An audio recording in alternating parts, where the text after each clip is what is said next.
Since I left school at 18, my life seems to have changed beyond recognition roughly every 2 years. Spending 7 years at boarding school with friends that you grow to know more intimately than family, only to be scattered both nationally and internationally when you graduate, is, to put it simply, fairly traumatic. My life is both built on and derailed by enduring love and sudden tragedy in somewhat equal measures, but what I have strived to do for the last decade or so is to find and hold on to that concept of home.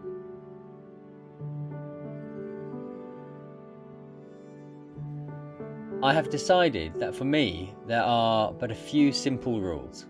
Somewhat unbelievably, it starts with socks. Not because I have any strange fetish for them or that they give me any extraordinary pleasure, but having my socks in the right place, freshly laundered and still new enough to feel soft, is emblematic of having a level of control over one's own life. As a marathon runner, a few grains of grit or a hole in the wrong place can quickly cause blisters when running in excess of 20 kilometres. Why would anyone run in excess of 20 kilometres? Well, quite, but there's a chemical happiness to be found at the end of that rainbow. Believe me though, it doesn't take much for me to be persuaded not to go running on any given day, perhaps as little as spending 5 minutes desperately searching for that new pair of running socks. The next is having your own space. In a shared house, much of the space is inevitably going to be shared between you, but you will hopefully also have some space to call your own.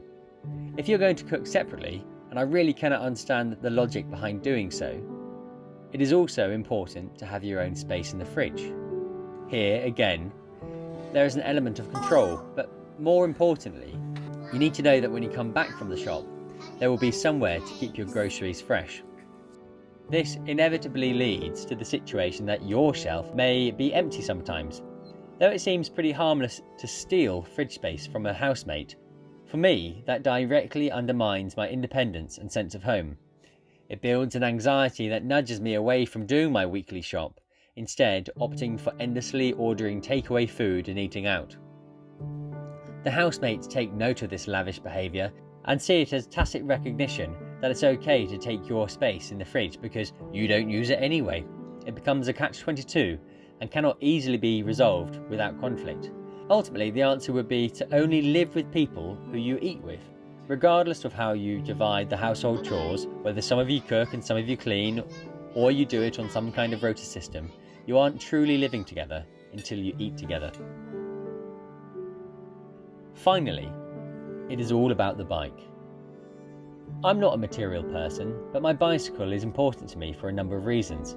Firstly, at the time of writing, it is the most expensive thing that I own, ignoring the 4 years, £60,000 and one fiancée I spent on a certificate of higher education.